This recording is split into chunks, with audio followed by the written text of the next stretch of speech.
Israel-Hamas ceasefire agreement and the first phase supposed to take place this coming Sunday offers, of course, some sort of relief to some of the Israeli hostages' families and at the same time also relief for the people of Gaza. However, we should understand that this is only the beginning of a convoluted and very delicate, sensitive and painful process, as there are many different issues that yet has to be negotiated,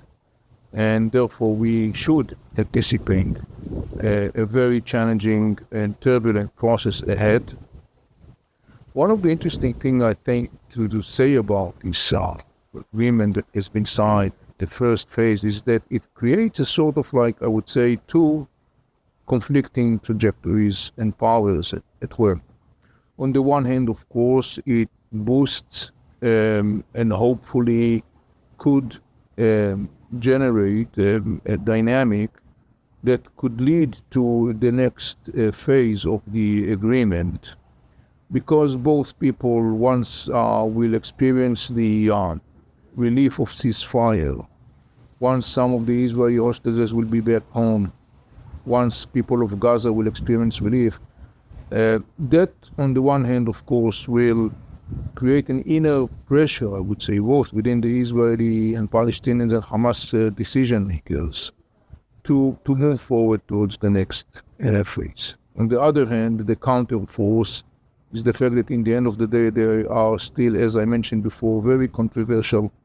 heavy issues that still have to be addressed. And the major fact is that still there are going to be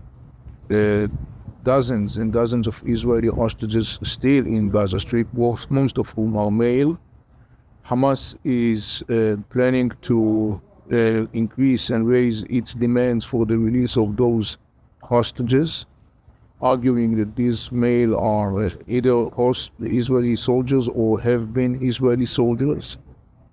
On the other hand, Israel is determined to try and to set a new game rule in the context of Gaza Strip, in the sense of like preventing from Hamas to rebuild its power and restore its ability to use Gaza Strip as a launching pad for attacks against Israel.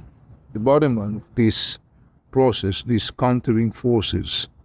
is that we should expect not a smooth process ahead following phase one. We should expect very turbulent process. We should also even expect possibly a reignition of the fight in Gaza Strip.